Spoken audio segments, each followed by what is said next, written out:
documentar isso, né? Na verdade, aí eu queria falar publicamente, eu acho que a gente agradece a todos que vieram antes da gente, né? A gente tem feito esse movimento novo de atualização, de discussão online, né? Nessa fase de pandemia, mas a gente só está aqui, a gente tem escutado das pessoas, poxa, que legal, mas a gente só está aqui, eu, Luizão, Giba, Jussara, Suzane, Simone, todo mundo que está nesse grupo e todo o corpo clínico, né? E as pessoas que têm participado ativamente dessas mudanças, a gente só está nesses espaços porque antes da gente vieram várias pessoas aí que construíram, que fizeram o que é a Cachoeirinha hoje em dia, né? Então, é todo o corpo clínico, eu estou vendo aqui quem ainda está na prática, doutor Braga, quem já se aposentou, doutora Vera, doutor Negrão, enfim, o próprio doutor Nelson, e eu não vou começar a falar os nomes de todo mundo, senão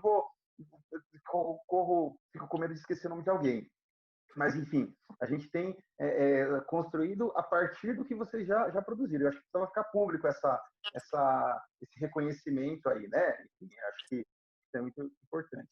Bom, e o último recado, antes do Giba começar, que acho que agora a gente já está com o número legal, Giba, já deu o tempo, é que se cair o link, então a gente está naquele Zoom no gratuito, né? Então são 40 minutos que a gente tem para falar, eu já gastei um pouquinho aqui, mas se cair o link, vai dar um lockdown aqui em todo mundo, vamos dizer assim, né? Vai apagar, é só entrar novamente no link, que daí a aula recomeça. Então a gente ganha 40 minutos de bônus, tá bom? Na última reunião, eu não sei porque eu tive um bônus aí do Zoom, não sei se eles estão me cobrando ou não, mas a gente conseguiu estender os 40 minutos. Vamos ver como é que vai ser hoje. O último recado, pessoal, eu vou tentar uma plataforma nova hoje, então eu mandei no grupo um recado para quem tiver conseguido acessar do computador, é melhor e ficar com o celular do lado. Eu vou tentar implantar uma plataforma de votação, em que a gente consegue, como é um caso clínico mais interativo, a gente vai tentar fazer a votação e checar como é que ficou a consolidação aí dos conceitos, né? Giba? Então vai ser fácil. O Giba vai estar na aula, ele vai mostrar uma questão, do lado da questão, só para explicar para vocês, tem um QR Code e um site. Então, quem conseguir, tiver com o celular, coloca a câmera do celular nesse QR Code e ele vai dar um aviso que quer abrir o Safari. Vocês clicam no Safari, ele vai num link de votação, tá bom? Se não der certo, eu mandei no grupo também, mas tem um site que vocês precisam digitar aí, se não der certo a câmera. Mas hoje em dia, a maioria dos celulares reconhece o QR Code pela câmera, tá bom? É com muito prazer que eu vou te passar a palavra, doutor Gilberto Nagahama, que vai falar um pouquinho aí sobre um caso clínico de diabetes para a gente, né, Giba? Obrigado pelo aceitar o convite aí, tá com a gente nesse barco, né? Isso aí. Gente, eu que agradeço, Enoque, o convite, né? E aí o desafio. Eu vou pedir para todos desligarem os seus microfones, que a gente consegue deixar o áudio mais limpo, vamos dizer assim. Tudo bem, pessoal? Tem um negocinho do microfone ali, ó, quando você coloca em cima da sua telinha, tem lá no cantinho superior à direita o mute lá, né? O mudo, tá bom? Isso aí, só clicar ali e todo mundo vai conseguir ter um áudio mais adequado aí, né? Então, esse é o que o Enoque falou, agradeço já o convite, agradeço a presença de todos que estão aqui, estou vendo residentes, meus professores, doutor Negrão, doutora Vera, doutora Clarice, aí, todos, né, doutora Sigrum, pessoas, médicos que já foram meus residentes também, né, Alan, Isabela, e assim é a vida, né? A gente dá uma continuidade no que vem se construindo sempre. E para a gente realmente não morrer, né, para a gente continuar sendo o que nós somos, como hospital-escola, como aprendizado, como ensino, o Enoque, junto com a doutora Jussara, aí, né, vem abrindo esse leque aí para que a gente possa realmente se atualizar, tá bom? Então, sem mais delongas, vamos lá começar. Tá todo mundo vendo aí, Enoque? Tá tudo ok?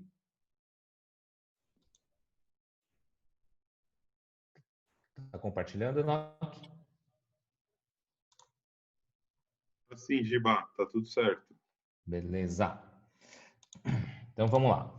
Então, o que a gente estamos tentando fazer, né, nesses últimos meses aí, associado com a pandemia, né? A gente consolidar os nossos conhecimentos baseados, acho que nas melhores evidências científicas e para que a gente realmente fique alinhado, né, às melhores escolas do nosso país e à proposta do Ministério da Saúde. Então, a gente deu a aula, né, há umas 2 semanas atrás, falando sobre diabetes mellitus gestacional, baseado no relatório, né, de 2017 e 2019, o relatório que é da FEBRAS, do Ministério da Saúde, OPAS e Sociedade Brasileira de Diabetes. E hoje, então, a gente vem trazer aí um caso para a gente começar a alinhar um pouquinho. A gente não vai... vamos seguir em frente que a gente vai entender o que a gente vai fazer daqui para frente, tá bom? Então, antes de a gente começar a falar do caso, a gente vai fazer uma espécie de um pré-teste, né? O Enoque propôs isso ontem à noite comigo. A gente vai abrir já o caso clínico com algumas questões. A gente vê como que nós estamos. Ó, ninguém vai, é tudo anônimo, lógico, né? É só um pré-teste mesmo, tá bom? Então, vamos lá, então? Enoque, você que manda, né?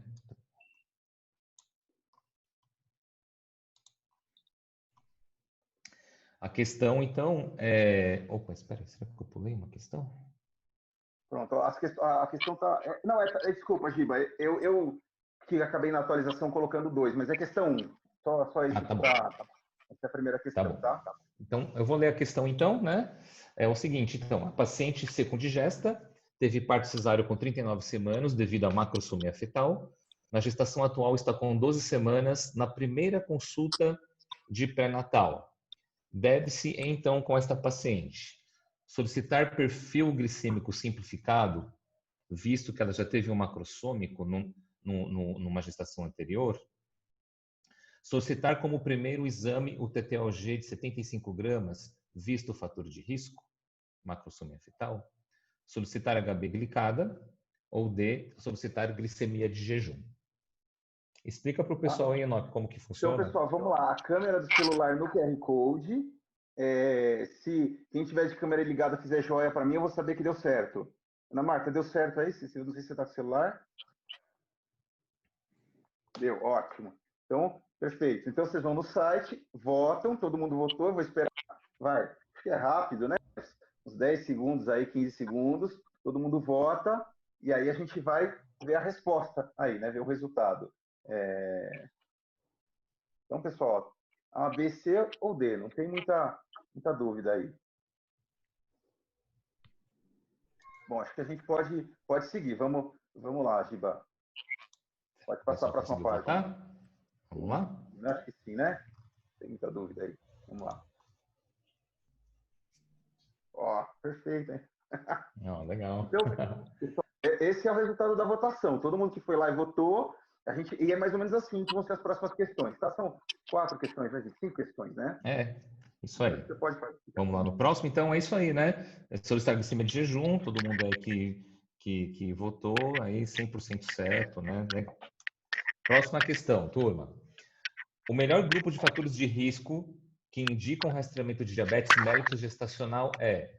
Ó, alguém está com o microfone ligado, tá bom? Só Desliga o lembrar, quem microfone, estiver não entrando, esqueça. desliga o microfone, tá? Isso, Embaixo. Acho que você desliga o consegue, eu não microfone. consigo, Giba. Como você está como anfitrião, acho que aí é com você.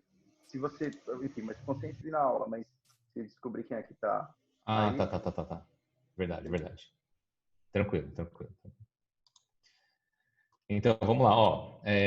O melhor grupo de fatores de risco que indicam rastreamento de diabetes mellitus gestacional é antecedentes familiares de diabetes mellitus, síndrome de ovários policísticos, hipertrigliceridemia e hipertensão arterial sistêmica, acantose nigricans, óbito fetal prévio sem causa aparente e diabetes mellitus gestacional pregresso ou nenhum. Qual é o melhor grupo de fatores de risco que indicam o rastreamento para diabetes mellitus gestacional? Pode responder, turminha. Um cronômetro aqui.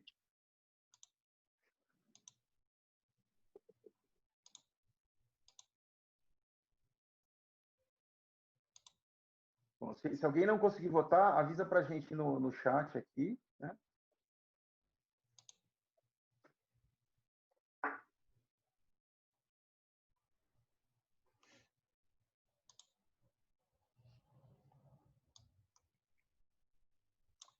Vamos lá? Próximo, né?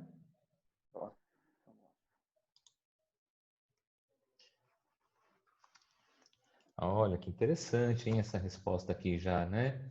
O melhor grupo de fatores de risco, olha só que interessante, que muita gente respondeu, né? Eu não sei se todo mundo acho que compreendeu a pergunta, mas é um dado interessante, né? Mas na verdade a resposta é nenhum, e a gente vai comentar um pouquinho alinhado, né, com o nosso protocolo, na verdade o protocolo do Ministério da Saúde, que nós do Cachoeirinha estamos assumindo atualmente, tá bom?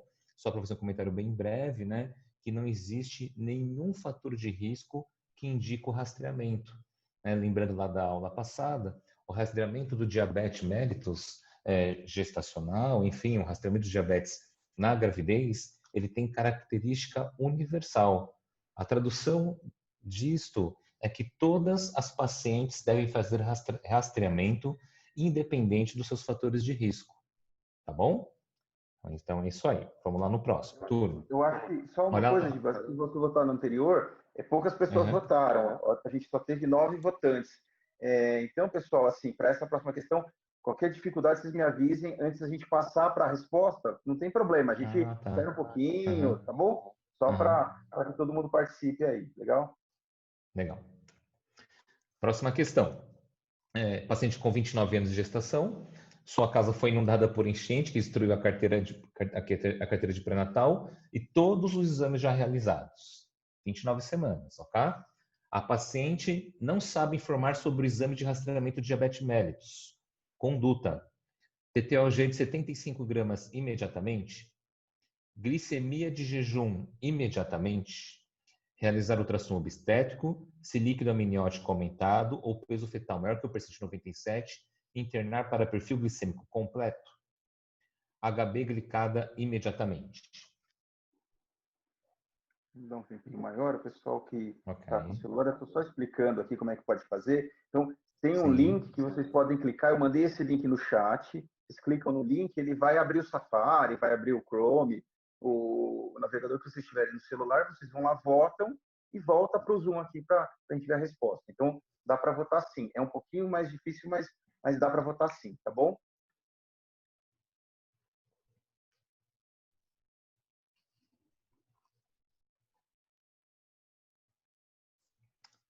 Questão Vamos ver a capciosa, né, resposta? Gina?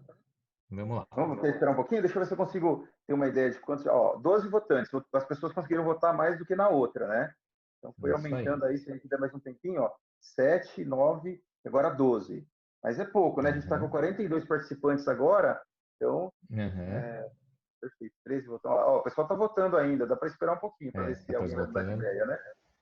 Ok. Deixa eu voltar Dá aqui a tempo de questão, mudar de né, para o ideia pessoal ainda, dar hein? uma olhadinha. Volta a questão. Gente, é assim, é a primeira vez que a gente está usando aqui essa plataforma, então a Uhum. ideia, na verdade, não aparece, só para vocês ficarem tranquilos, não aparece o nome de ninguém, quem votou no quê, quem errou, mas Sim. para a gente reforçar esses conceitos aí, né? Uhum. Bom, Isso vamos lá, aí. Giba, 15 Vamos votantes, lá? assim, 15 votantes, né? Então é isso mesmo, né? A maioria aí votou para fazer o TTOG de 75 gramas, segundo o relatório, né? Segundo a aula, né? Ligado ao Ministério da Saúde, uma paciente que chega sem o diagnóstico ou sem os exames, enfim, que começou o pré-natal de forma tardia, ela deve, com esta idade gestacional, perdão, né? Partir imediatamente para o teste de tolerância oral à glicose 75 gramas, tá bom? Vamos lá no próximo e a última. Paciente na primeira consulta de pré-natal descobre que está com 22 semanas de gestação. Em relação ao rastreamento de diabetes mellitus gestacional, não sei se vocês perceberam, mas todas as questões que eu coloquei não foram de condutas, na verdade, né? De condutas ligadas a paciente que já tem o diagnóstico. Na verdade, é o pré, né? Quer dizer, é o diagnóstico em si, tá bom? Então, o paciente na primeira consulta de pré-natal descobre que está com 22 semanas de gestação, ou seja, já está começando o pré-natal de forma tardia. Em relação ao rastreamento de diabetes mellitus gestacional, o que deve ser feito para esta paciente? Né? Glicemia de jejum imediatamente, glicemia de jejum com 24 semanas a 28 semanas, TTOG imediatamente ou TTOG de 75 entre 24 e 28 semanas. Não tem tempo aí para o pessoal responder. Deixa eu ver a votação aqui, ó. Uhum. Tá. Legal.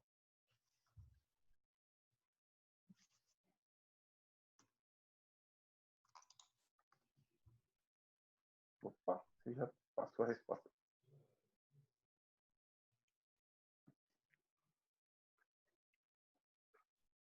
E aí, vamos seguir? Enoque? Vamos lá, se 16 participantes, acho que a gente pode seguir, Giba. Legal. Então é isso aí, né? Paciente na primeira consulta de pré-natal, e o pré-natal já com início tardio acima da 20ª semana, essa paciente, ela realmente deve aguardar o TTOG, ela deve aguardar o TTOG de 75 gramas para ser realizado entre 24 e 28 semanas. Tudo bem? Esse é o novo protocolo, né, que é ligado lá ao relatório da Febrasgo e Ministério da Saúde, tá bom? A quem estiver entrando depois, se puder desligar os microfones, tá bom? Isso mesmo. Espera aí que travou aqui.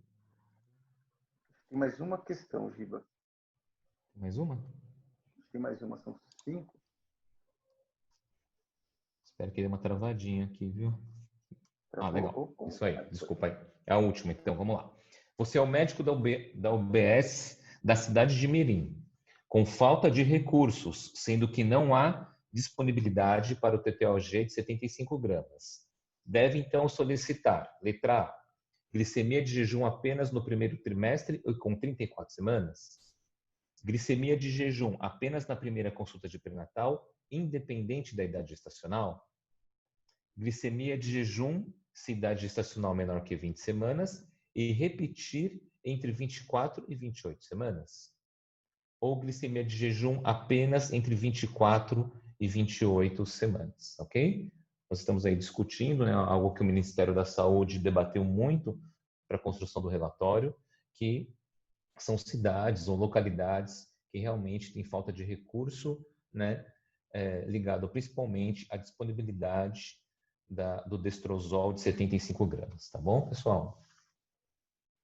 Essa acho que vai ser 100%, viu, Giba? A votação vai 100% vai acertar. Estou acompanhando aqui a estatística das votações. Olha, tá. Puxa, tem um que saiu da curva aqui, mas tudo bem.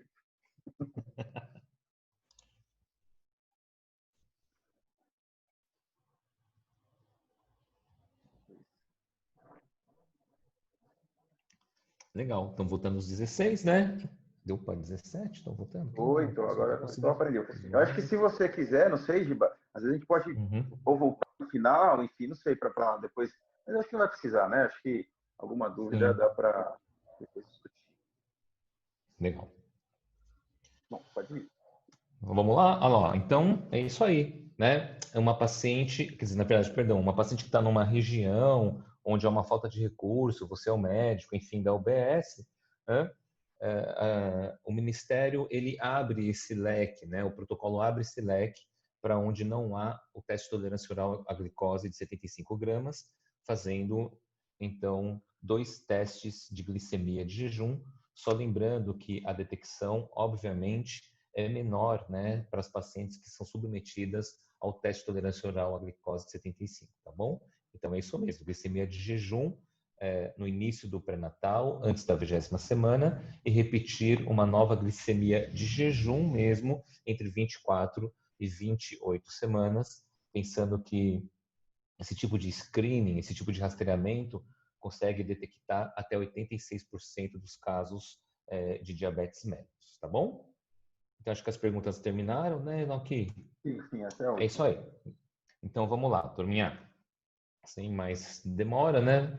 A gente, então, está discutindo todo o caso baseado no relatório, né, da Organização Mundial de Saúde, Ministério, Febrasgo e Sociedade Brasileira, tá bom? Eu gosto de deixar isso claro, né, para que a gente não fique inventando história, né, e a gente realmente passe a abraçar um relatório muito bem construído e hoje sendo usado nas melhores escolas do nosso país, tá bom? Então, tá. A identificação da paciente, né, no início do caso clínico, MMC, gestante, 35 anos, branca e casada, ela era balconista, natural de Sergipe e procedente de São Paulo, com religião católica. Queixa principal. A queixa principal da paciente, a gente está falando aí lá do pronto-socorro, é que ela tinha uma diminuição da movimentação do bebê. Seguindo aí na anamnese, né, perdão, o que eu fiz no caso clínico, Enoque, e todo mundo que está me escutando? Algumas situações pontuais, eu peguei as aulas, tipo do Luizão aqui, por exemplo, falando de mobilograma, e encaixei no meio do caso clínico, justamente para a gente começar a consolidar o nosso conhecimento. E aí, será que mobilograma, né? Ou seja, às vezes a queixa da paciente da diminuição da movimentação fetal, né, tem relevância, né, para a gente, para a assistência obstétrica? E o Luizão já mostrou lá na aula dele de mobilograma e cardiotocografia que, em algumas situações importantes, né, a diminuição na percepção materna do movimento fetal pode preceder a morte fetal por vários dias. Existem vários protocolos distintos, né? A COG citou 2, mas existem vários protocolos distintos, né, de mobilograma ou contagem de movimento fetal, tá bom? Ainda da história da moléstia atual, a paciente referia que havia uma diminuição da movimentação fetal há pelo menos uma semana. Nossa, opa, a paciente já estava sem ter a percepção da movimentação fetal há uma semana, é algo que realmente nos chama muito a atenção. No próximo, espera que eu estou tendo que desligar os microfones e ainda aqui para frente. Ok. Dos antecedentes pessoais, colecistectomia há 10 anos e essa paciente tinha um diabetes mellitus gestacional na última gestação. Coloquei interrogado aqui porque, geralmente, nas nossas anamneses, nós não colocamos como antecedentes pessoais o fato da paciente ter tido diabetes mellitus gestacional.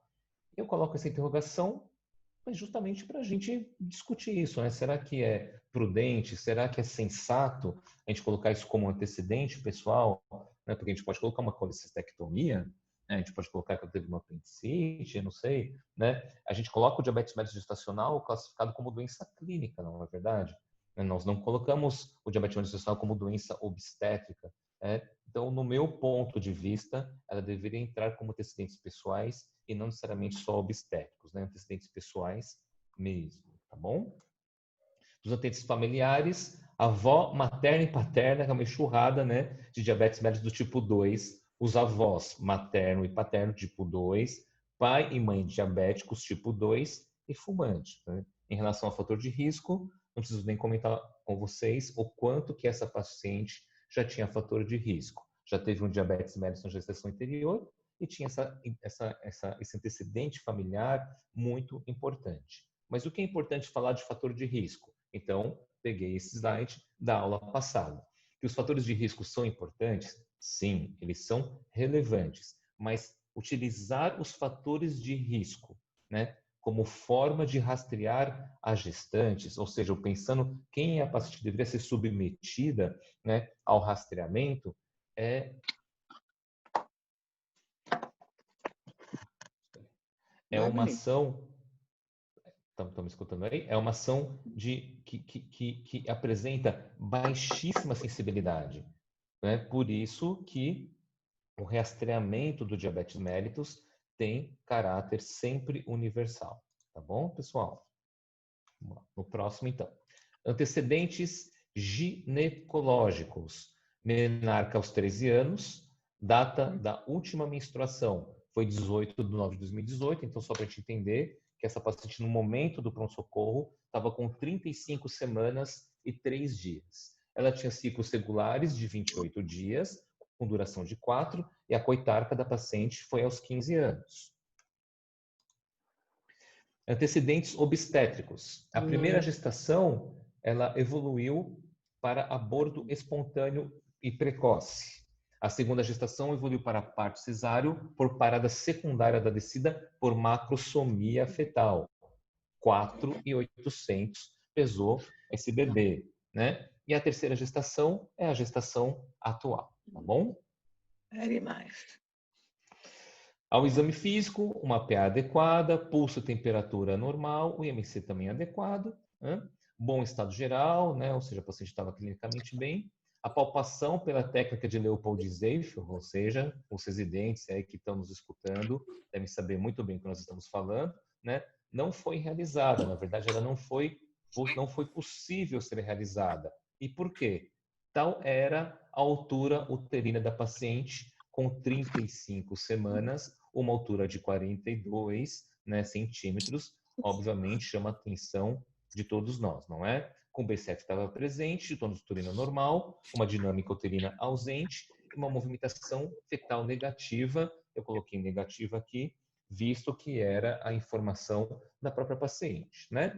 E o colo era o colo grosso, o posterior estava perto para 2 centímetros, amolecido e uniforme, bolsa íntegra, cefálico, alto imóvel, espinhas ciáticas apagadas, promontório não atingível e ângulo subpúbico obtuso. Quer dizer, era um exame aí dentro do padrão, né, da normalidade, tá bom? E aí, será que essa altura uterina, né, está indicando alguma coisa, né? Obviamente que sim, né? Um pouquinho escancarado, mas queria trazer um caso clínico assim bem emblemático para que o nosso entendimento fosse mais consolidado, tá bom?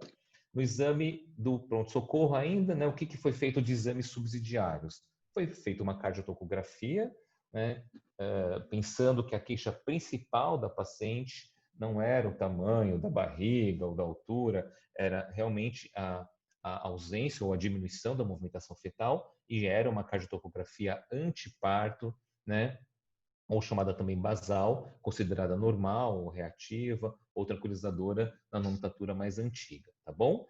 E na suspeita, foi realizado uma glicemia aleatória no pronto-socorro que o colega que estava fazendo o atendimento resolveu pedir para a paciente, que veio de 240 miligramas por decilitro, tá bom? Então, encaixando ainda a nossa aula de diabetes com o caso clínico, essa paciente, né, de cara, ela já seria considerada uma diabetes mellitus diagnosticada na gravidez, né? Por quê? Porque ela atinge os critérios de diabetes mellitus fora da gestação, ou seja, ela atinge os critérios de diabetes mellitus segundo a OMS em qualquer indivíduo, que é quais são os critérios? Glicemia de jejum maior ou igual a 126, HB glicada maior ou igual a 6,5 e uma glicemia aleatória ou ao acaso, enfim, maior ou igual a 200, ela já está, e não estamos falando de idade excepcional, não estamos falando de absolutamente nada disso, estamos falando só do valor, isoladamente, ela já tem a classificação de diabetes de cara, né? Ok, engraçado, né, Giba? Que você falou tal, mas e aí? E o pré-natal, não viu isso, será? Olha que interessante, pessoal, que curioso, né? Então, os exames do primeiro trimestre, uma paciente A positiva, sem anemia, leucócitos normais, ok, todos os exames normais, sorologias, e a glicemia de jejum, que nos chama a atenção, de 91 miligramas por decilitro. Ok, 91, até se provar o contrário, não se trata de diabetes, não é verdade? O exame ainda do pré-natal, na carteira de pré-natal, ela tinha uma outra glicemia de jejum com 26 semanas. Não me pergunte o porquê que ela não fez o TPOG, né? Mas em situações... Espera aí. Pessoal, só quem estiver entrando, só um recado, desligar o microfone, tá bom? Desculpa, Giba. Isso. Não, tranquilo. Então, reforçando aqui, né, no segundo trimestre, com 26 semanas, ou seja, a paciente num período muito adequado, né, fez uma nova glicemia de jejum e, adivinha, deu normal também 20 miligramas de decilitro. Vamos ver então um pouquinho. Então, aqui eu estou trazendo esse fluxograma um pouco poluído, mas interessante, que eu copiei literalmente do relatório do Ministério da Saúde, né, falando sobre viabilidade financeira e quando existe uma disponibilidade técnica total, que não foi o nosso caso aqui apresentado, certo? Não sei o que houve, mas eu estou entendendo que não foi o caso com essa paciente. Ela fez uma nova glicemia de jejum entre 24 e 28 semanas. Olha lá, se a viabilidade financeira e a disponibilidade técnica total, na teoria, é 100% de taxa de detecção. O que aconteceu provavelmente com essa paciente? é que ela ficou nos 86%, né? E deu o que a gente chama de falso negativo, entre aspas, né? Numa paciente que fez só a glicemia de jejum. A pergunta que fica aqui para a gente é: será que se ela tivesse feito, né, o teste de tolerância oral à glicose, 75 gramas, será que os outros próximos 2 pontos da curva não estariam alterados? E nós não teríamos feito um diagnóstico mais adequado, né, ou de forma precoce, né, e ter instituído ações, né, medidas para que essa paciente pudesse ser acompanhada de forma adequada? É uma boa questão, não é, pessoal? Ela não fazendo o que pode detectar 100%, né, das situações de diabetes, né, nós podemos falhar, né, em algumas situações e situações que vão levar a uma gravidade importante, né? Olha lá. A viabilidade financeira ou disponibilidade técnica parcial tem 86% da taxa de detecção, segundo o estudo do Ministério da Saúde e da Febrasgo, né? E é aquele esquema que esta paciente realizou no início do pré-natal ou em qualquer idade gestacional, fez uma glicemia de jejum, né? Estando normal, que foi o que aconteceu, não é verdade? Ela repetiu uma glicemia de jejum de 24 a 28 semanas, que estava normal também, e esta paciente foi considerada normal, por incrível que pareça, chegando num pronto-socorro, né, fazendo uma glicemia aleatória de 240. Eu entendo que, óbvio, né, que esse 240 provavelmente foi pós-dieta, pós-prandial, de qualquer coisa que seja, mas, enfim, em qualquer lugar do mundo, essa paciente já é uma diabética, entre aspas, pré-gestacional. Tá bom? Deixa eu dar só um recado, Aí. Giba. Estamos com menos Pode de um falar. minuto, então se cair a aula, pessoal, é só entrar de novo no link, tá? A gente vai esperar alguns segundos até todo mundo entrar e dar sequência. Mas já está me avisando aqui que está com menos de um minuto, então provavelmente vai cair nos próximos segundos aí que a gente tem, tá? Legal. Os diagnósticos, então, o Dondopa, né? Uma gestante com gestação tópica de 35 semanas e 3 dias, uma tercigesta com um parto, um feto único e vivo, tá bom?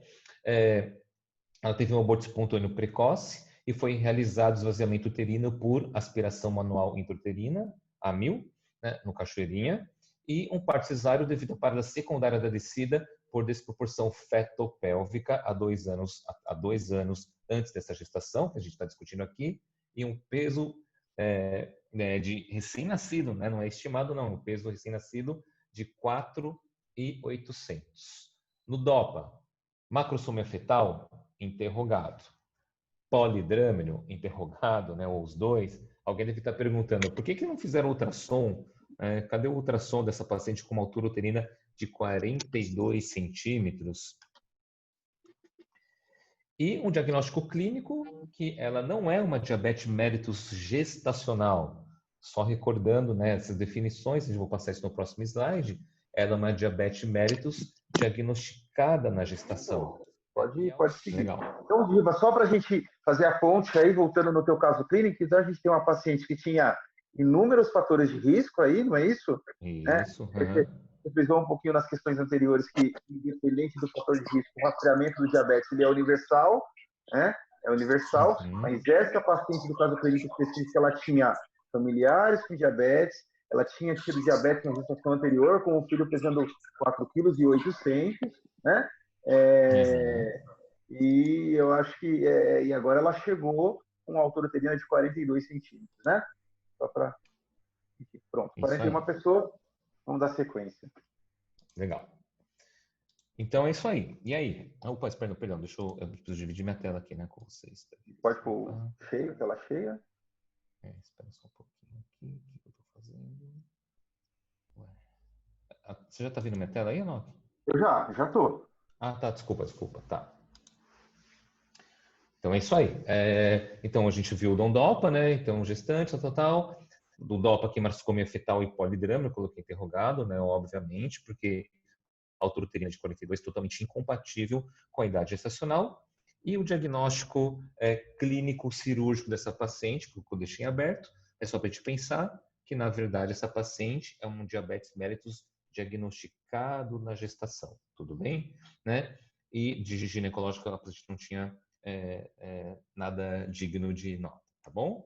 Então, só voltando a essa ideia do diagnóstico, puxei também esse slide aqui do Ministério da Saúde, que é a Organização Mundial de Saúde e os principais protocolos de manejo de diabetes recomendam que a hiperglicemia inicialmente detectada na gestação, né, em qualquer momento da gravidez, deve ser categorizada e diferenciada em diabetes mellitus diagnosticado na gestação, que é o nosso caso aqui, né, ou em diabetes mellitus gestacional. Essa nossa paciente, né, turma, ela entra, ela entra literalmente, né, neste grupo aqui, que é o diabetes mellitus, diagnosticado durante a gestação, com uma glicemia aleatória, na teoria, maior do que 200.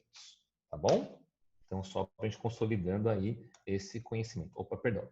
Conduta no pronto-socorro. Então, obviamente, né, a paciente foi internada, já foi prescrito dieta geral para diabético, foi pedido o perfil glicêmico completo e aguardaram o ultrassom. Só para a gente deixar isso aqui claro, né? O que aconteceu com essa história aqui do ultrassom?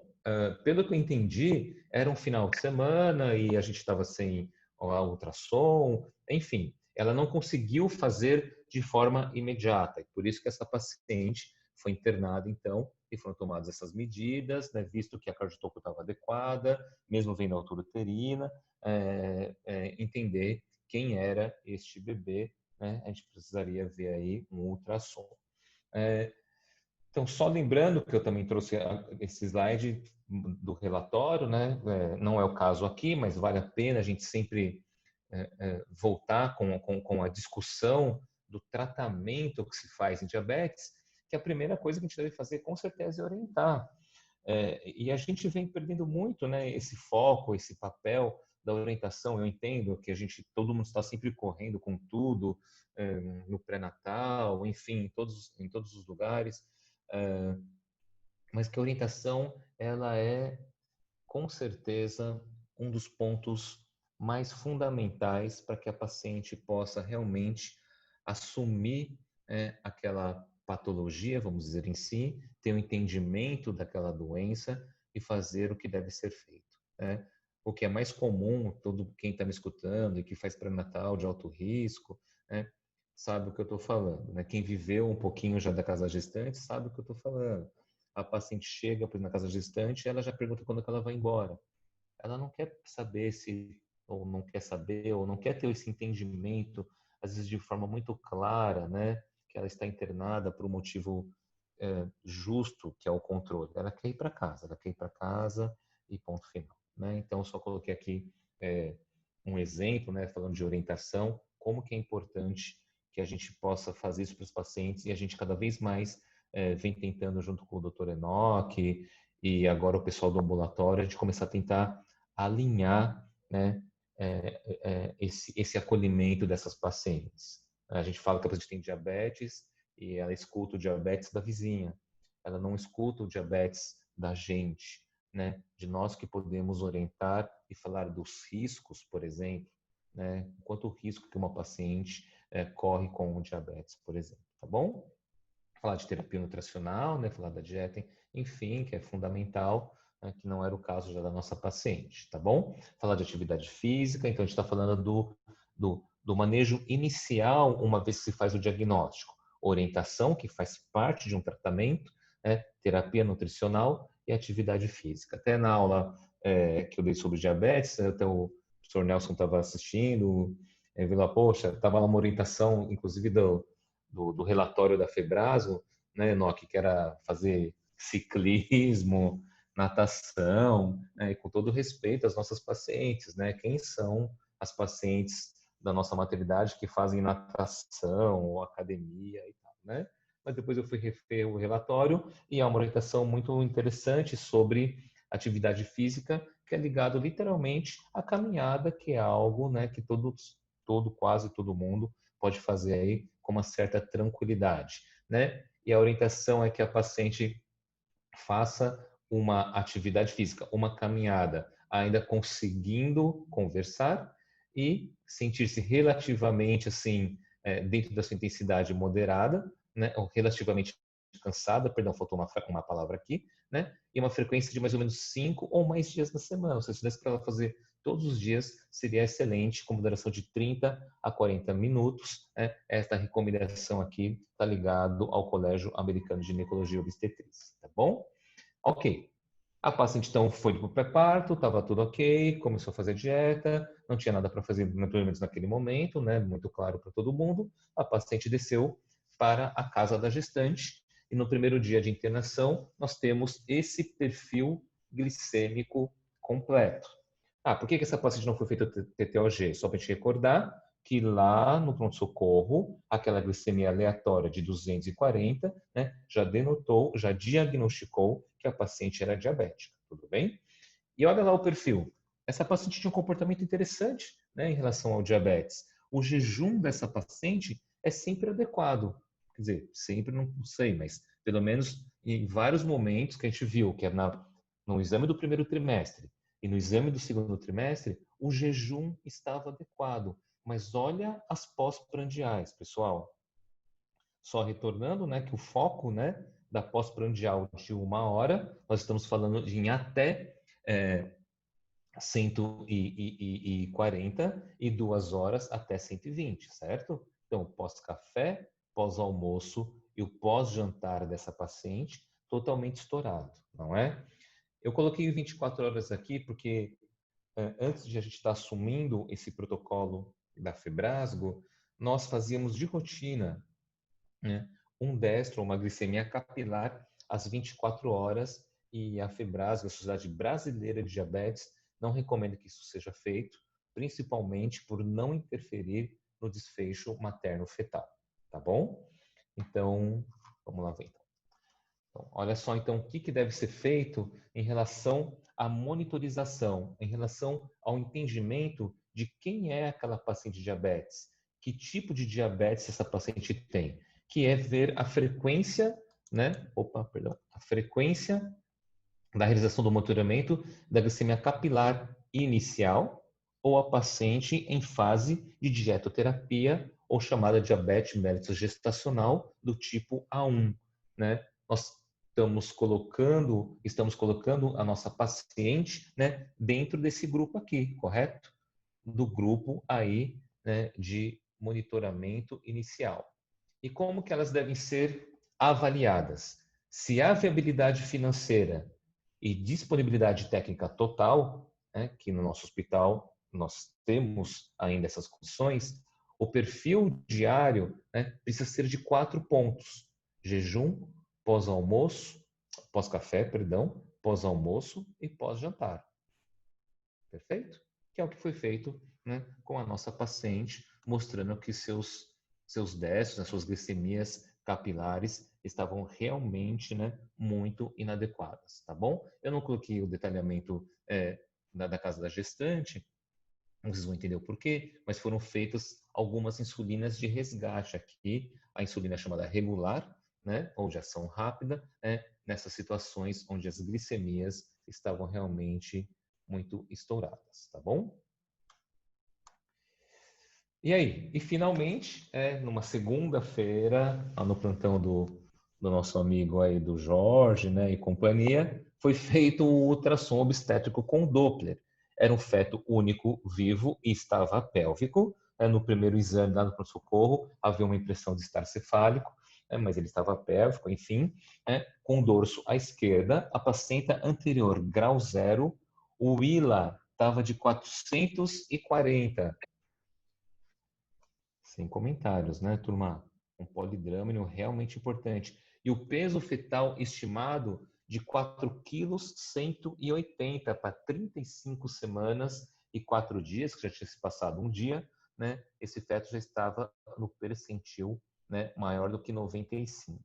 E o perfil hemodinâmico fetal estava sem alterações, quer dizer, essa paciente diabética que fez 2 glicemias de jejum de forma adequada, em tempo oportuno, que fazia um pré-natal bem adequado, por sinal, né? Bem acompanhado, bem assistido. Ela estava com um diagnóstico de diabetes. Estou com o microfone aberto. Dos crianças. Então, assim, dona Débora, coloca seu melhor sorriso nesse rosto, porque eu não quero que nada dê errado hoje. Claro, filho, pode ficar. Vai! Como estou feliz, como estou feliz. Pessoal, quem está com o microfone aberto? A minha família Vai reunida ficar. para conhecer o novo templo de Jerusalém. Ok, já coloquei no mudo. Legal. Uma paciente, então, que tinha um pré-natal adequado, com as glicemias de jejum adequados, pelo menos o rastreamento adequado, né, dentro de um pré-natal que não tinha toda viabilidade técnica ou viabilidade parcial, né, ela se mostrou uma paciente com diabetes mellitus grave no sentido de descompensado e, mais do que isso, né, um sinal importante, né, que é ver o feto e o líquido amniótico traduzindo de forma muito clara que a paciente estava com diabetes realmente muito descompensado e de longo tempo, provavelmente, porque nenhum bebê, obviamente, nenhum feto, né, vai crescer de forma tão aguda, né, mesmo até o próprio líquido amniótico, tá bom? O que foi feito? Uma vez que foi visto, né, esse dado ultrassonográfico tão importante, que era esse peso fetal principalmente, e o feto em apresentação pélvica, né, na época o Dr. Braga, né, ele indicou a resolução por parto cesáreo, visto a macroscopia fetal, polidrâmino e apresentação pélvica. E tem alguma coerência de se tirar um feto com 35 semanas e 4 dias, com 4 quilos e 100, pelo menos, do peso estimado? Sim, há uma coerência. Na nossa última aula, aqui é só um detalhe importante que merece a discussão. Esse slide, quem me ajudou a montar, vamos dizer assim, a trazer aqui para nós, e foi o que eu apresentei na nossa aula sobre diabetes, foi a professora Elaine Moisés, né, da Universidade de São Paulo, da USP de Ribeirão Preto. E ela é uma estudiosa de diabetes e foi uma das colegas que participou, né, da comissão do protocolo aí que nós estamos estudando e trazendo para o Cachoeirinho, tá bom? Então, ainda vai ter um próximo relatório, não sei se eu já comentei com todos, ou todos já ouviram falar sobre isso, nós teremos ainda um terceiro relatório, né, do diabetes mellitus, falando de forma mais clara sobre o manejo durante a gestação, o parto e o pós-parto, tá bom? Mas é uma ideia aqui de vários protocolos, né, que a gente abordou, que é do Colégio Americano, da Sociedade de Medicina Fetal, são protocolos muito recentes, né, tentando definir qual é o melhor momento, né, para se resolver uma paciente com diabetes. A gente vai fazer a leitura disso. Todos os trabalhos, né, têm 3 preocupações. A primeira, né, é evitar morte fetal, visto que em situações de diabetes complicadas ou de difícil controle, o óbito fetal às vezes está iminente. E esse óbito fetal, infelizmente, é aquele clássico que todos conhecem, o óbito fetal tardio. O segundo é, se parto, evitar o risco das distócias do parto. E a mais clássica, ou a mais temida, na verdade, de todos nós, né, num diabetes mellitus, é ter distócia de ombros, ou também chamada de distócia do bisacromial, tá bom? E a terceira, que nos preocupa e muito, é a hipomaturidade pulmonar ligado a essas pacientes que estão muito descompensadas ou descontroladas do ponto de vista glicêmico, já que ninguém sabe ainda ao certo, mas parece que a hiperinsulinemia fetal, né, provoca uma hipomaturidade na produção do surfactante pelos pneumócitos do tipo 2, ok? Então, se a gente fosse pegar essa paciente e colocar nesse nosso fluxograma aqui, nós provavelmente colocaríamos essa paciente neste grupo aqui. Não sei se eu estou correto, né? Um diabetes já de difícil controle, eu já estou entendendo, na verdade, que ela não foi controlada em nenhum momento, mas foi por uma falha, eu coloco essa falha entre aspas, né, do diagnóstico, e complicada. Complicada em que aspecto? Né? Complicada no aspecto fetal. Um polidrâmio absurdamente, né, que a gente vê geralmente esses polidrâmios em malformações, né, Enoque? E um peso fetal realmente muito, muito acima do esperado para a idade gestacional, o que em vários protocolos assumem a possibilidade dessa resolução, tá bom? E foi o que foi feito mesmo, tá bom? Parto cesárea aí com o grupo, com os plantonistas da segunda-feira de dia. Né? Então, só trazendo ainda da nossa aula do diabetes, falar de via de parto. Aqui acho que não tem muita discussão, né, pessoal? É meio forçar a barra aqui a discussão, mas só para a gente entender que existe uma discussão da via de parto. Né? Pesos fetais abaixo de 4 quilos, a via é obstétrica, ok? O pesos fetais entre 4 quilos e 4,5, individualizar, mas há uma forte tendência em bebês de mães diabéticas, hein? Que fique claro aqui, bebês de mães diabéticas com 4 quilos serem resolvidas por via alta, visto o risco mais importante desses bebês terem distócia de bisacromial, tá bom? E acima de 4,5 kg, não há discussão nenhuma, praticamente no mundo todo, né? Essa cesárea deve ser eletiva. Nós individualizamos o caso, individualizamos naquelas, né? Porque estava muito assim declarada a nossa ideia aqui, porque além do peso fetal definido para nós no Brasil como macrosomia, é o bebê que estava pélvico com polidrâmino e uma cesárea anterior. Eu acho que ninguém estaria afim de passar um balão ou fazer um método de cálcio, né, pessoal? Então, só para a gente deixar claro que a via de parto também é discutível e é importante ser discutida em várias situações, tá bom? Nesse caso nosso aqui, acho que estava muito claro já essa definição. E aí, só para a gente terminar aqui, né, o centro obstétrico, então, nasceu um bebê de sexo masculino, ó, os colegas acertaram o peso fetal, graças a Deus, 4,110 kg, a pegar 9,9, mas ele evoluiu com uma hipoglicemia neonatal precoce.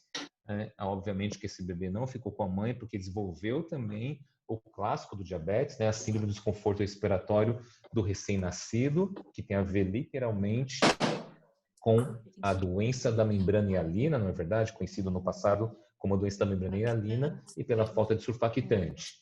E ainda esse bebê desenvolveu, né, aí nos seus dias de pós-nascimento, a hiperbilirrubinemia neonatal e ficou internado ainda 10 dias na UTI neonatal, mas pelo que eu vi pelos dados, tudo foi para casa, enfim, foi tudo tranquilo, né? Hiperbilirrubinemia neonatal, porque esses fetos principalmente os GIGs macrossômicos de mães com diabetes descompensado, né, eles são muito, muito policitêmicos, não é verdade?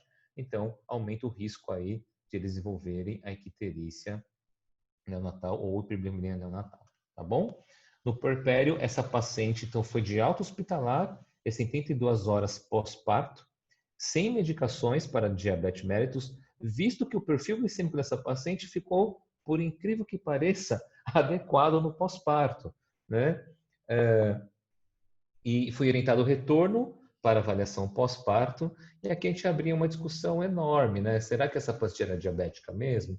Provavelmente, né? Mas será que a placenta ou a gestação, enfim, que todos nós sabemos que a placenta tem uma influência enorme, né? Visto os hormônios, todos os hormônios placentários, todo mundo fala do lactogênio placentário, mas o cortisol placentário, a progesterona placentária, o estrógeno placentário, todos eles são hiperglicemiantes, traria uma influência tão importante nessa paciente que no pós-parto ela ficou com o perfil totalmente adequado? Enfim, né, uma dúvida aí, já que a gente estava definindo pelos critérios atuais que ela já era uma diabética, visto a glicemia dela lá no pronto-socorro de 240.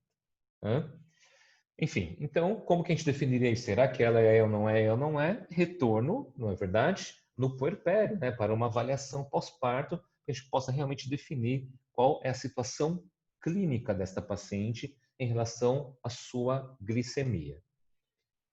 Por incrível que pareça, né? Eu até estava discutindo na aula passada, né? Que a Tati Bueno estava na aula, ela faz o pré-natal, e às vezes a gente não consegue ver que essas pacientes se tornaram. Eu não faço pré-natal, né, pessoal? Me desculpa se eu não tenho, na verdade, esse entendimento de como que funciona essas pacientes, elas se tornam obrigatoriamente, ou se uma vez que elas ganharam o bebê, elas já são encaminhadas para o posto de saúde e fazem acompanhamento no BS, mas nesses prontuários, ou uma parte deles pelo menos, a gente não consegue ver, às vezes, um retorno de puerpério. E olha só que eu estou deixando claro aqui, que esse retorno de puerpério, nós não estamos falando só do puerpério imediato, não é? Não é só para ver pontos, enfim, também é, logicamente, para ver a amamentação, as adequações, né, dos cuidados aí puerperais, né? Mas também para entender quem é essa paciente após 6 semanas de gestação. Esse slide aqui eu trouxe da aula, que é a recomendação do relatório, que essas pacientes, elas devem voltar por volta de mais ou menos 6 semanas e, se possível, repetir um teste de tolerância oral à glicose, quando a viabilidade técnica é total, enfim, e se não, pelo menos uma glicemia de jejum, perdão, no mesmo período, para que a gente possa realmente definir quem é esta paciente, tá bom? E essa paciente, por exemplo, não voltou. A gente fica sem saber se ela realmente era diabética ou não, e isso é de uma importância, assim, realmente que não deve ser esquecida, né? Na aula anterior lá sobre diabetes, já falou, o mundo está diabético, né?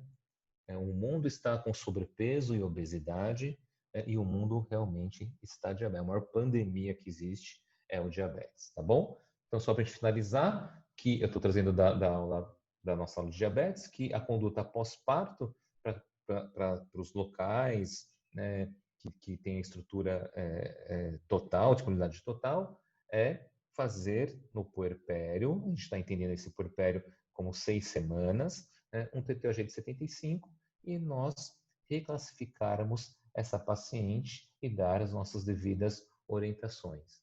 Isso acho que é claro para todo mundo. Se eu defino que aquela paciente, que é esta paciente, que teve já 2 bebês macrossômicos, tem uma família toda com diabetes, que eu não lembro só a idade dela, mas deve estar com 30 e poucos anos, que essa paciente deveria fazer o tratamento para o diabetes e ponto final, né? E não para fazer o tratamento quando está gestante, né? Que é o de menos. A gente sempre fala isso, né? A gestação é tiro curto, né, pessoal? A gestação é 9 meses, curtíssimo. Uma paciente que tem a vida de diabetes, no final vai ter todas as sequelas ligadas ao diabetes, né? Eu faço o pré-natal lá da Unifesp, né, da Escola Paulista, de nefropatia e hipertensão na gestação. E a gente vê como que isso ainda é relevante, né, nas pacientes, tá bom? E é isso aí. Não sei, alguém abra aí para discussão ou não sei.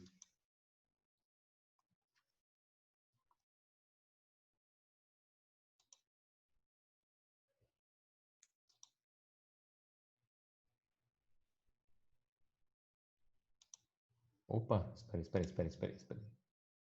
O Enoque não está aqui.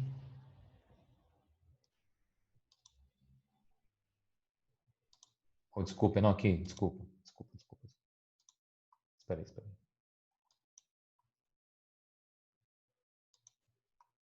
Espera aí.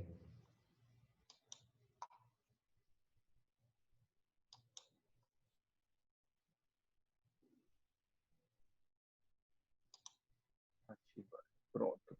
Opa, perdão, isso Agora, aí. Entrou, Enoque, agora, entrou agora. agora sim, perfeito. Então, assim, eu acho que tem uma opção aí que você libera quem quiser ativar o som. Na verdade, Giba, parabéns pelo caso clínico, acho que foi excelente. Você passou por tudo que a gente discutiu, acredito que pelo menos a maioria dos assuntos que a gente discutiu na aula, né? Mas eu tenho algumas questões a gente não tem tanto tempo, acho que a gente ainda tem uns 15, 14 minutos aí para discutir, e se precisar a gente até estende mais, mas algumas questões aí só para para a gente estimular a discussão. Então, primeiro, vamos imaginar que essa paciente, Gibão, não tivesse os 4 quilos. Se o bebê tivesse 3,5 kg, com o histórico todo aí, e a gente fosse internar, e a gente fosse introduzir insulina para ela. A gente está falando de talvez não internar muito tantas gestantes, mas será que essa gestante, no caso, merecia uma internação para a gente checar o estado glicêmico dela? Acho que sim, né? Então, apesar da gente evitar ou fazer a insulinização no pré-natal, como a gente tem falado, essa paciente não. Ela merecia internação, né? Não tem dúvida. Não, sim. O que a gente vem discutindo também, né? Acho eu, né, Enoque? Junto agora quem está compondo aí a Casa da Gestante, que é com o Henry, com o Jorginho também, é que o nosso objetivo não é não internar as pacientes, né? Eu acho que isso tem que deixar claro, inclusive para nós como grupo, né? Como falar de pré-natal, Casa da Gestante e pré-parto e parto. Eu acho que o nosso objetivo principal é controlá-las. Em algumas situações, nós vamos internar. Em diversas situações, nós vamos interná-las. Em diversas situações, nós vamos interná-las por um tempo razoável, né? Em diversas situações, as pacientes sempre vão retornar na casa da gestante. E não porque a gente faz um controle melhor ou pior, nós achamos às vezes mais seguro, num certo sentido, tá bom? Então, essa paciente, independente do que fosse, ela ficaria... As pacientes, por exemplo, que nós na casa da gestante mesmo, que são gigs, por exemplo, ou polidrâmino, e isso fica claro que está associado ao diabetes, nós vemos essas pacientes de forma muito mais, assim, de perto, uma marcação cerrada nessa paciente. E até o relatório, né, da Febrasgo deixa isso também muito claro. Às vezes, pacientes com um perfil muito bom, com um perfil muito adequado, estão com bebês gigs, por exemplo, estão com polidrâmino, porque a gente fica numa dúvida. Será que essas pacientes estão fazendo o controle em casa? Que elas vão para casa da gestante, comem de forma adequada, tem uma dieta bacana, tudo certinho. Será que está realmente bom? E ela fica 2, 3 dias na casa da gestante, fica tudo adequado, e fica mais 7 dias na casa dela, né? E isso às vezes se reflete no bebê. Tudo bem, eu não vou conseguir deixar todo mundo internada para sempre 24 horas, né, para a gente diminuir esses resultados, né? Isso não vai acontecer, logicamente, tá bom? Giba, você libera o Luizão, ele quer fazer uma pergunta. Opa, perdão.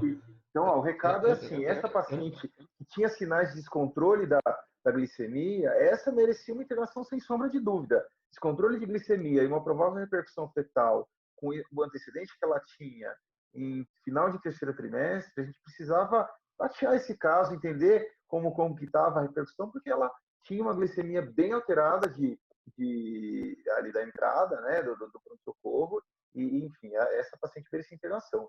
O Luizão quer fazer uma pergunta, né, Luizão? Luizão, antes de você fazer, por favor, só para você ter uma ideia, Nock,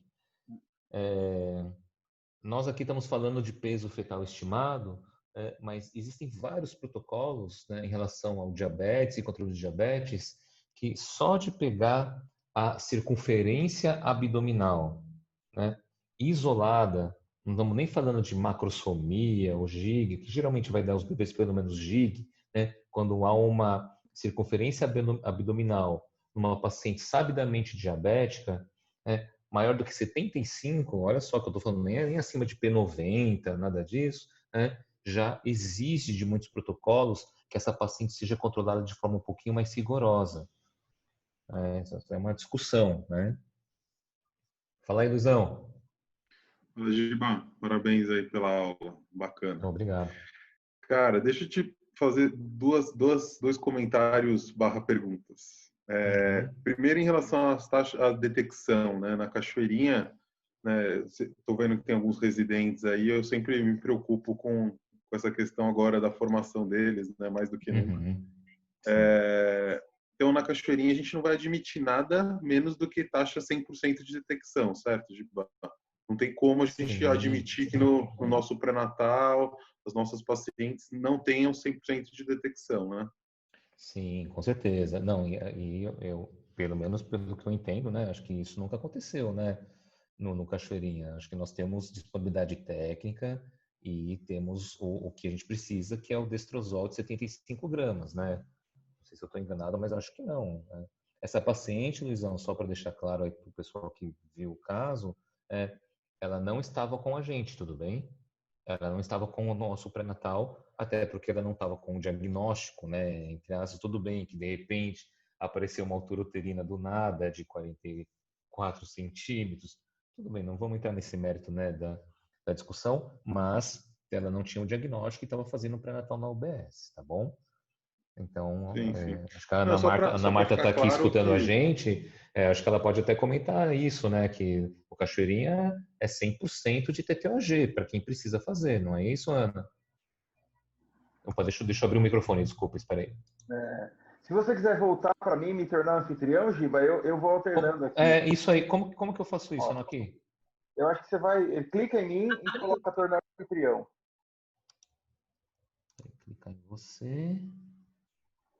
E aí acho que é importante até fazer jus à equipe do ultrassom. A gente fez um TCC que foi defendido no começo desse ano e mostrou para os macrossômicos a nossa margem de erro na cachoeirinha é de 8,5%, né? Então a gente tem uma estatística melhor que a literatura. Mas esse caso específico, a altura uterina de 42, a clínica aí era soberana. Se tivesse alguma coisa diferente, a gente ia desconfiar, né? Sim. E mais interessante, que ela tinha o IMC adequado, né? Já dá para entender que a gente está falando que não é aquela paciente super obesa e tal, né? Ana, fala um pouquinho aí do TTOG. Tudo bom? Bom, Giba, parabéns, gostei também de ter participado. É sempre bom a gente estar revendo e lembrando. Errei 2 perguntas, viu? Mas de resto eu fui bem. Então, a gente tem todos os exames lá no ambulatório, pelo pré-natal. A gente tem um PNP que eu acompanhei alguns PNPs de R1 e a gente sempre fazia tudo bonitinho, a glicemia no início da gestação, fazia o TOTG entre 24 e 28 semanas.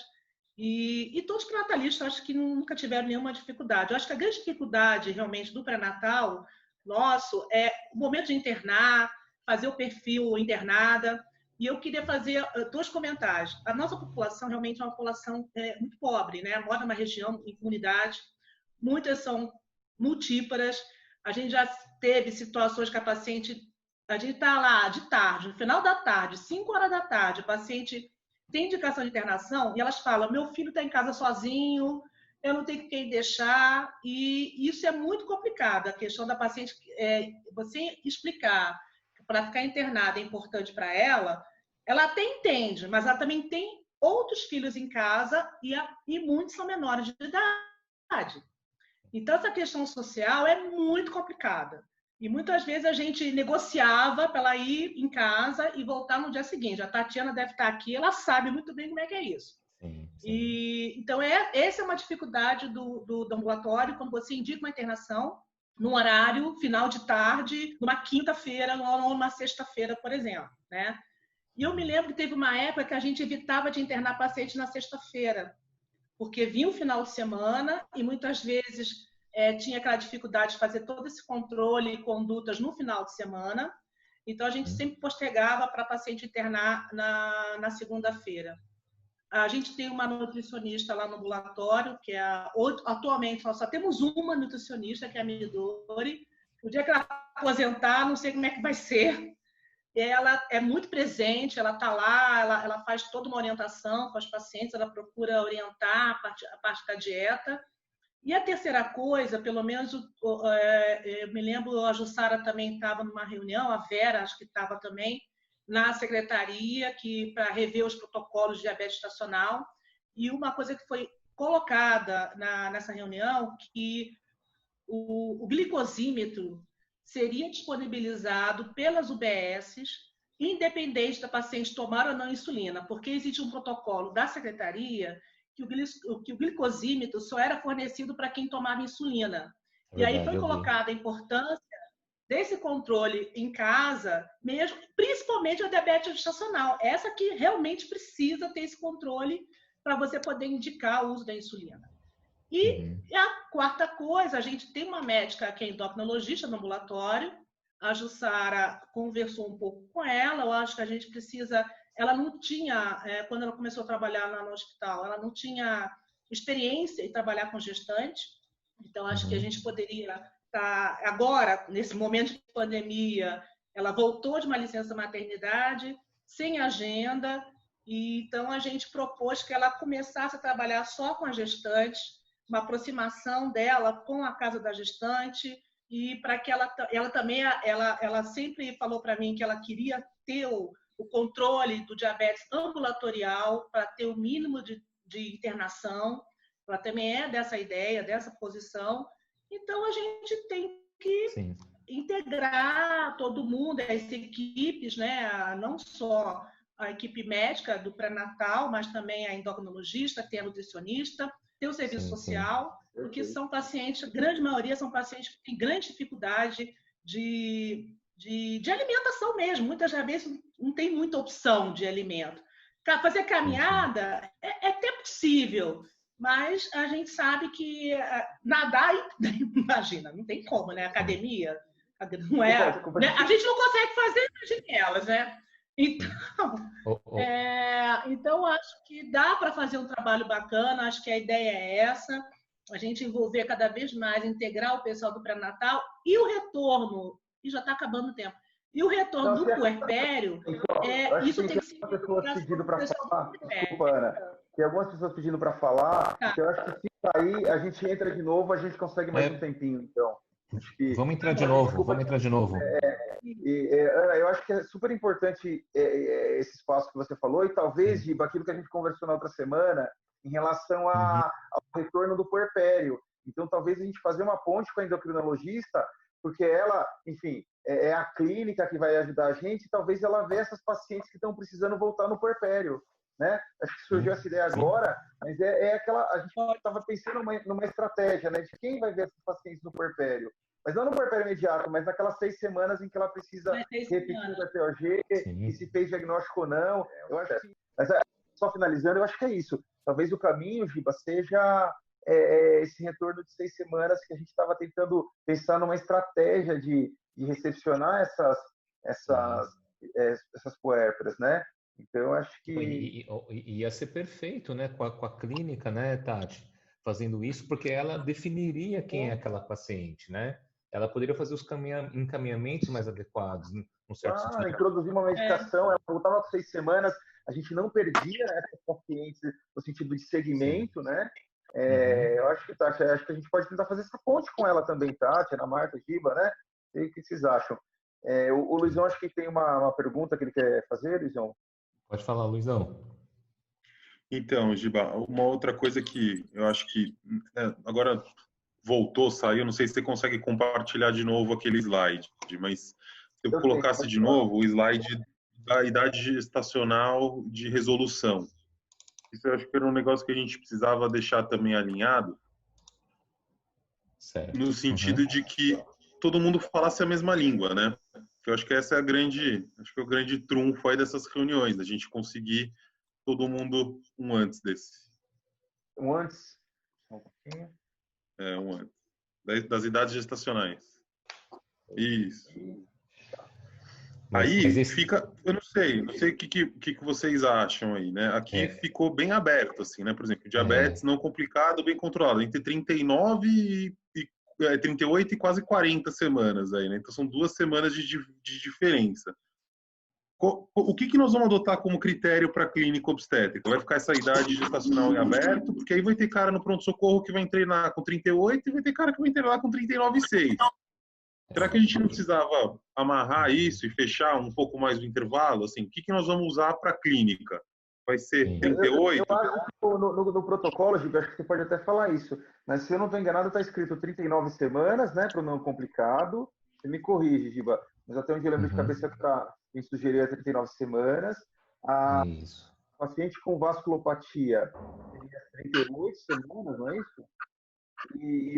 Aí eu não sei, o difícil controle, aí não tem jeito, a gente vai ter que individualizar de acordo com o momento que a gente faz o diagnóstico. Acho que se ela está com 34 semanas, a gente vai resolver, ou se esse descontrole aparece depois, a gente não vai esperar chegar às 38 semanas para a resolução. A gente já antecipa. Sim. É isso que está escrito, né, Giba? Vamos lá. Mas esse é um detalhe importante, Luizão, porque realmente a gente tem que sentar, porque assim, eu trouxe uma ideia mesmo, né, que passa quase a ser uma ideia geral do que a gente está falando aí de idade gestacional e resolução. Há muitas dúvidas, né? Muitas dúvidas mesmo, não é nossa mesmo. Estou falando de várias escolas, né? Essa colega minha, que ela faz parte aí da OPAS, né, da OMS, da estratégia de mortalidade materna, junto comigo, quando eu pedi para ela para me mandar um pouquinho de trabalho falando de resolução da gestação em diabetes gestacional, ela simplesmente me mandou 16 artigos para ler. Eu fiquei, juro para você, eu fiquei uma semana inteira lendo todos os artigos, enfim, em inglês, revisões sistemáticas e tal. E só para você ter uma ideia, né, não há uma conclusão muito, assim, certa para isso. Então, é uma coisa que a gente teria que sentar mesmo e só falar sobre isso. Né? Sentar aí com um grupo de estudo, assim, vamos elaborar isso, né? Ou, né, na melhor ou na pior das hipóteses, a gente ainda esperar o próximo relatório que definiria tudo isso para a gente. Eu entendo mesmo que realmente é muito aberto, né, esse fluxograma de resolução, mas ao mesmo tempo eu entendo que há muitas dúvidas em relação a isso. Do peso fetal, eu acho que é o menos, né, que o pessoal tem dúvida, né, Nox? O peso fetal é algo mais fechado, entre aspas. Mas a idade gestacional realmente é algo muito conflitante. E isso Porque, não assim, é pra gente, tá bom? eu entendo a angústia do Luizão, e é uma angústia que todos nós temos. Quando a gente conversou nas outras semanas, e a gente já tem feito isso, né? Então, a gente tem realmente se posicionado nesse sentido de a gente orientar o corpo clínico, orientar a clínica, os residentes, nas condutas que a gente está tomando. Eu sei que realmente é aberto, então, por exemplo, e aí abrem outras dúvidas, né? Poxa, você colocou aqui, lá em Ribeirão, vasculopatia ou não complicado? Poxa, mas então tá, então a gente vai investigar a vasculopatia em toda diabética pré-gestacional que está no pré-natal? Talvez a gente tenha, então, que começar a fazer o fundo de olho, pesquisar microalbuminúria, né, para ver perda renal, não sei. Será que esse é o caminho? Mas a gente tem e esse caso é um exemplo clássico aí de pacientes que chegam, eu acho que, posso estar errado, mas eu acho que pelo menos uns 30% ou mais das diabéticas que chegam para a gente no terceiro trimestre vieram de fora, ou mais, né? Acho que uns 50% talvez, né? Não eram nossas, e muitas vezes a gente não tem tempo para fazer a investigação. Então, eu concordo, a gente precisa pensar, talvez com calma, mas eu acho que a gente precisa se posicionar nesse sentido, Giba.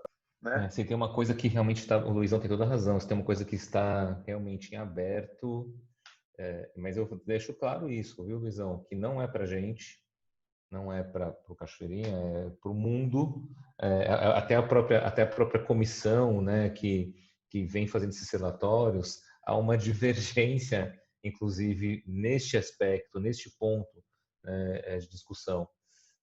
Antes de a gente começar a se aprofundar em diabetes, eu assisti todas as aulas, né, de 2018 e 2019 que estão disponíveis na Febrasgo, e você vê que há uma certa... Tudo bem, não é uma coisa absurda, né? Não é um resolve com 30, outro com 40, mas você vê que não há realmente um consenso, vamos dizer, uma uniformização diferente da história da via de parto e peso fetal. Mas é algo que realmente a gente precisa discutir, cara. Não sei se eu posso falar e bater assim de um martelo e falar, não, vai ser assim. Né? Fala aí. Não, quebra para ele. Ué? Você tá liberado, Luizão, pode ir. Agora liberou, estava travado de novo. Eu não sei, quando a gente pensou, né, nessas reuniões, né, Enoque, a gente pensou em justamente trazer essas discussões para o corpo clínico, não é isso? Para a gente tentar chegar aqui juntos, quem tiver a fim de participar da discussão, para a gente fechar algumas condutas, né, obviamente baseado nas melhores evidências, mas também na opinião geral aí do corpo clínico e tal. Não sei, estou pensando aqui. De repente, Giba, Enoque, a gente disponibilizar alguns artigos para o pessoal, quem tiver interesse, e a gente marcar um novo encontro para discutir, sei lá, a gente faz como se fosse como se diz? Uns temas, assim, vamos discutir, idade gestacional de resolução, vamos discutir questão de peso fetal, talvez, sei lá, se seja pertinente, questão de insulinização, vamos fazer insulinização internado ou não. Acho que essas coisas que a gente podia, de repente, elencar aí 3, 4 assuntos e a gente dar um tema, dar material para o pessoal estudar e a gente voltar um dia e fechar essas coisas, não sei lá, uma ideia. Sim, ótima ideia. Acho que a gente precisa fechar, não tem jeito.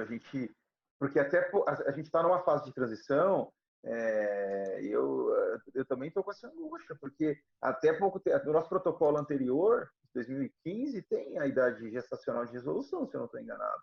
E a gente está trocando, mudando o paradigma e a gente precisa ter isso. Eu acho até, Luizão, que se os trabalhos não vão dar resposta para a gente tem que ter uma decisão que pode ser que daqui a alguns anos a gente reavalie como a gente tem feito para outras áreas aí da patologia obstétrica, talvez não seja melhor, talvez a gente esteja resolvendo muito tarde ou muito cedo, como a gente já fez para restrição de crescimento, como a gente já fez para gemelaridade, mas, de novo, a gente vai ter que se posicionar nesse sentido e ter uma plataforma para a gente estar seguindo aí. Eu concordo, eu acho que, eu não sei se os artigos não vão dar resposta, a gente tem a nossa experiência também, e aí o Gilberto e até o Dr. Braga, enfim, da Casa da Gestante, eles têm uma experiência de 15 anos aí, pelo menos, né? Eu acho que a gente precisa decidir essa idade de resolução. Eu tenho um material muito rico, viu, comigo, viu, Enoque? Muito rico mesmo, de ligado justamente a isso, a resoluções. Então, todos os trabalhos que eu tenho, Luizão, Enoque, todo mundo está escutando, tem a ver com diabetes e idade gestacional para resolução. É uma coisa que a gente poderia fazer, né? Não sei, a gente tem que depois rediscutir como que a gente poderia fazer, viabilizar isso. Cada um estuda um trabalho e todo mundo traz lá, esse trabalho traz esses resultados. Esse trabalho traz esses resultados, porque não todo mundo lê tudo, senão vai virar bagunça, né? E, sei lá, o Enoque vai ler 3 trabalhos, o Luizão vai ter 3, eu vou ler 3. Vamos ler 9 trabalhos, né? E desses 9 bem indicados, bem atualizados, e definir isso, sei lá, para nós, como que ele iria ser, né? O Enoque, a doutora Vera e a Tati estão querendo falar. Perfeito. Vamos lá. Ó. Assim, pessoal, agora tá fácil. Nessa nova entrada eu não mexi, então cada um pode ativar o seu próprio som. É só clicar. A doutora Vera já conseguiu ativar sozinha. Estava travado. Pode falar, doutora Vera, a gente está escutando. Oi. Então, Enoque, eu acho muito difícil quando se fala em fixar uma idade gestacional, mesmo levando em consideração se está bem controlada, se tem algum outro patologia concomitante, porque tem o histórico de óbitos fetais em idades fetais diferentes.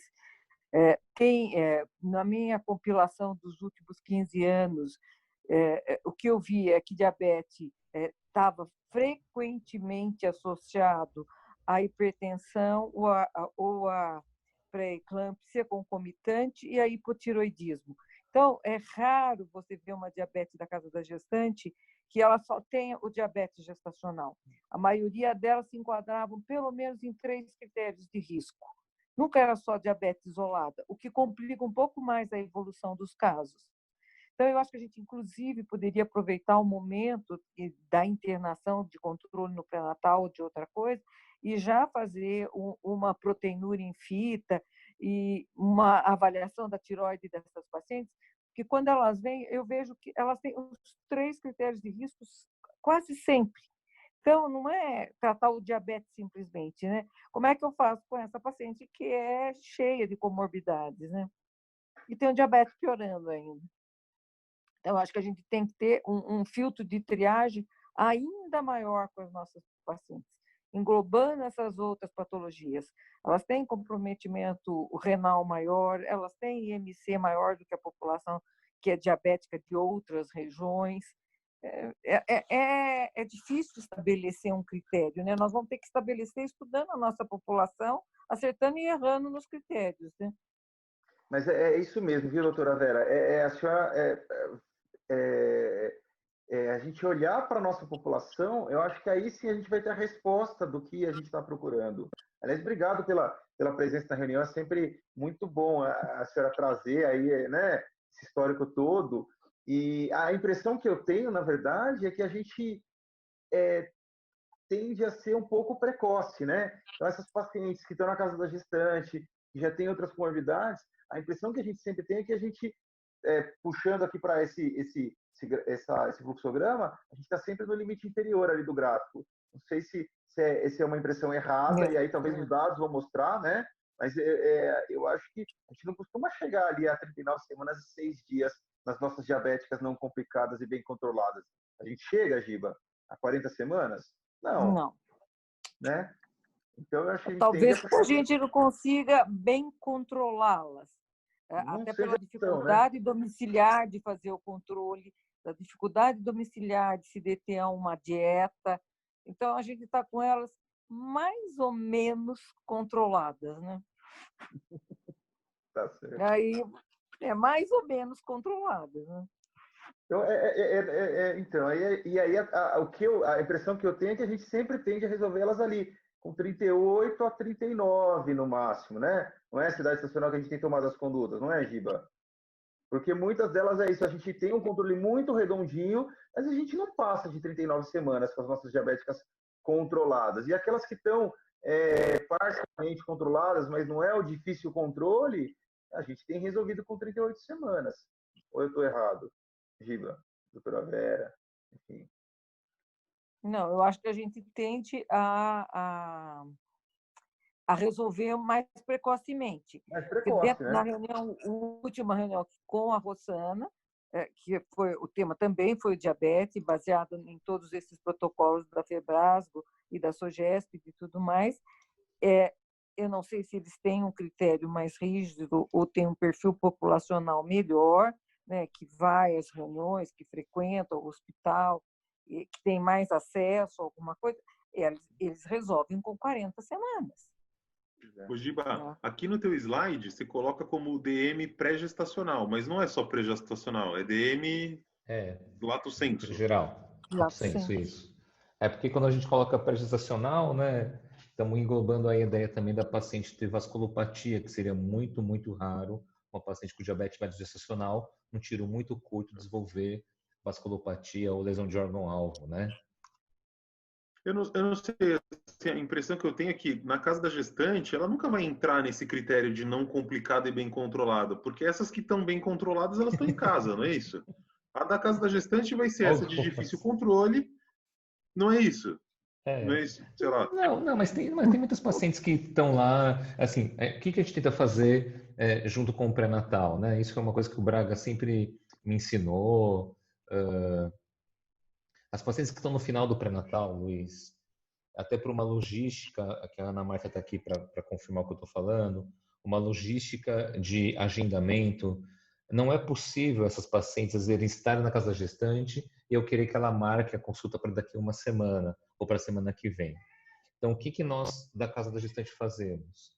Na maioria das vezes, nós abraçamos essas pacientes, literalmente falando. Mesmo estando bem controlada, não liberamos o paciente para o pré-natal. Uma situação ou outra, tal, mas como regra geral, nós não liberamos. Essas pacientes que estão com 34, 35, nós fazemos praticamente quase todos os retornos dessas pacientes para a casa da gestante e semanalmente falando, porque a gente entende que o pré-natal está superlotado, que há uma demanda enorme, né, de pacientes com um agendamento, com uma agenda que não tem como cobrir toda essa demanda. Então, nós tentamos ajudar, num certo sentido, o pré-natal, não fazendo com que essas pacientes, no final, mesmo bem controladas, fiquem aí à deriva, vamos dizer assim, né? Então, o Braga sempre falava isso, não, Giba, vamos internar essas pacientes. Então, essas pacientes nós internamos, pelo menos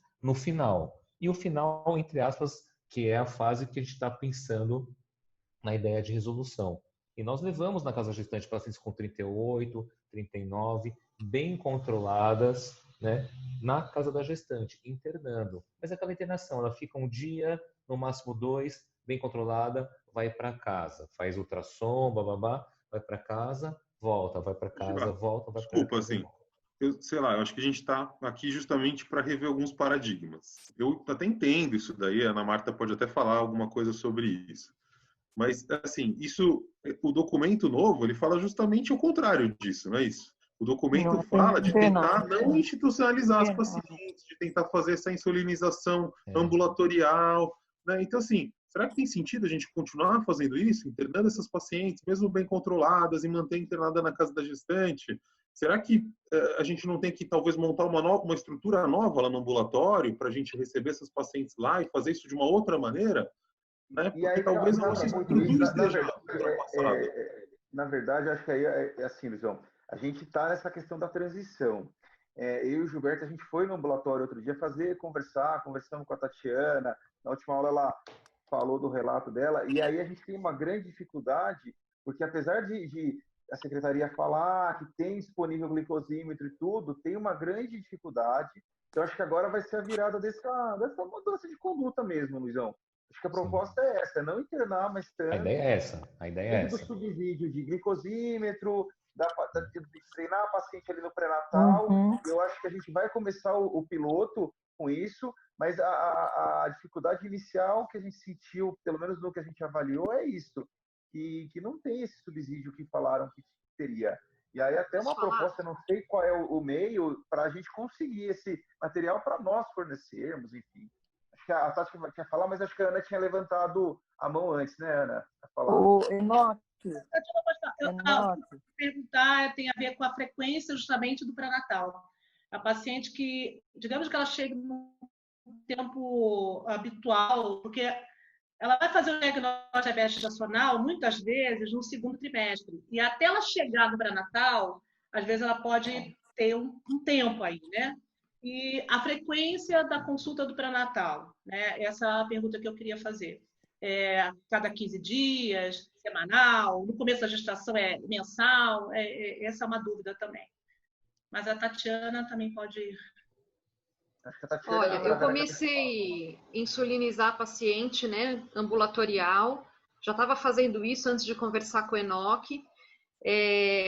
Eu vejo essas pacientes semanalmente, porque é muito complicado começar a insulina no pré-natal sem um glicosímetro, sem as fitas. Olha, dá um medo, porque assim, a paciente, a Midori me ajuda muito, porque eu levo para ela e falo, vou começar a insulina, capricha aí na dieta, só que também é complicado, porque essas pacientes, o que elas mais têm para comer, gente, é carboidrato, que é mais barato, é arroz, é batata. Você vai falar para a paciente, coma legume, coma verdura. É muito complicado para a realidade das pacientes lá do serviço, né? Arroz é barato, batata é barato. Então, assim, é bem complicada a questão da dieta. Mas, Tati, isso daí até é um motivo, isso até, né? Pra gente tentar evitar delas internarem. Porque a gente falseia pra caramba a vida da mulher. Falseia muito, porque aí você dá uma dieta super equilibrada, que na casa dela ela não tem, né? Você dá verdura, você dá legume, e chega na casa dela, ela não vai comer isso. Então, na verdade, a internação, a gente fala, nossa, interna controla. Claro, ela tá comendo completamente diferente do que ela come na casa dela. Então, assim, também não é bom fazer internado. Agora, eu acho que assim, nós estamos num mato sem cachorro, né? Porque não é bom fazer internado, mas para fazer ambulatorial eu não tenho os insumos, eu não tenho glicosímetro, eu não tenho fita. Tá bem complicado. E tem duas críticas só rapidinho, pessoal. A doutora Vera quer falar também alguma coisa? A crítica da dieta em si e a outra, que é muito clara, né? Que a paciente não tem uma rotina na casa da gestante, que ela teria em casa, que a doutora Ana Marta falou, ela tem 4 filhos, eu duvido que ela está na cama assistindo televisão, comendo. Cama, assistindo televisão, comendo. Com 5 filhos em casa, com certeza não, né? Mas assim, eu escutei a doutora Vera falando tudo, Eu falei com o Rodrigo Codarim, que foi inclusive foi nosso acadêmico, né, na época que eu era residente, e depois ele virou meu amigo, enfim, com a professora Rossana, que faz parte também da OPAS, lá da estratégia Zero Mortalidade Materna por Hemorragia. Pessoal, é totalmente possível fazer o que eles fazem. Não é perfeito também, não vai ser perfeito, né? Mas é possível. Internar menos, assim, a professora Rossana foi claro com a gente, inclusive ano passado, né, Vera? Não interna paciente. Só interna se tiver algum colapso com a paciente. Colapso, sei lá, que tipo de colapso, mas algo grave, algo que seja realmente descompensado, né? Aqueles tipo 1, difícil controle, o que a gente diabetes faz... juvenil, boba de insulina, essas coisas eles internam. Mas, graças a Deus, não é o dia a dia, né? O que a gente está fazendo acho que de equivocado, não sei se a palavra é essa, me perdoe se a palavra estiver errada, né? É internar para começar a insulina, né? Acho que assim, mas é possível, viu, Ana? A gente, antes de começar a pandemia, eu, a doutora Jussara, a gente estava combinando com umas enfermeiras da casa da gestante que nós íamos fazer uma visita à professora Rossana e ao Rodrigo Codarim, que chefiavam um ambulatório de diabetes. Essa visita ia ser na sexta-feira, para a gente entender o que eles fazem diferente. Começou a pandemia, o Rodrigo Codarim me ligou, disse, Giba, deixa eu te explicar por telefone por enquanto. Porque é legal ver também, né? Eles não fazem nada muito diferente da gente. Não tem nenhuma droga diferente da nossa, não tem nenhum equipamento diferente do nosso. O que eles fazem de diferente, acho que é o início da organização deles, né? Porque o que pega muito, né, Tati, que você está falando, é que eles têm tudo na mão, entre aspas, né? Ele tem um glicosímetro na mão. Ó, tá aqui o seu glicosímetro, as suas fitas. A paciente sai do seu consultório, sai do ambulatório, ela não vai na UBS ver se tem glicosímetro para ela.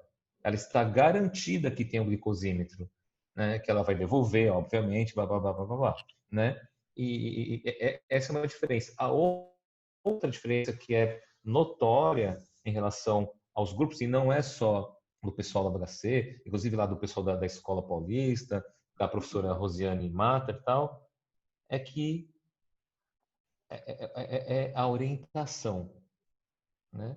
Sei lá, tem um diagnóstico de diabetes, eu não sei como que funciona no pré-natal, mas o que acontece nesses pré-natais que não internam? A paciente é diagnosticada, ok, não vamos fazer nada, né? Mas tem um dia que você vai vir aqui no ambulatório e você vai ter uma orientação do nutricionista, vai saber como ver a glicemia, vai saber o que precisa ser feito, vai saber como que se faz a insulina, nós vamos ver você aplicar e você vai sair daqui sabendo isso. Elas têm uma orientação boa, assim, porque sim, não, pelo menos elas têm a enfermeira, né? Elas passam, depois que eu falo, olha, tá diabética, se não for o caso de insulinizar, ela vai todas vão para nutricionista, né? Sim. E quando eu vou começar com a insulina, elas passam para a nutricionista com a enfermeira. E todo retorno a nutricionista vê. Todo retorno a Midori vê. Às vezes eu nem sei, ela me traz, ó, vi essa daqui já. Então, assim, até que a orientação tá indo bem. O que pega mesmo, eu não sei se a gente podia fazer uma vaquinha, doação de glicosímetro, alguma coisa a gente tem que fazer para conseguir esses glicosímetros e as fitas, porque aí, nossa, se a gente conseguisse, ia resolver metade do problema, entendeu? Isso é verdade. Acho que uma vaquinha, Giba. gente. Vamos fazer uma vaquinha do glicosímetro. Oi, Vé. A doutora Vera está sem microfone. Pode tirar o microfone. Ih, desligou de novo. Vai fornecer. A Rúbia ligou. Oi.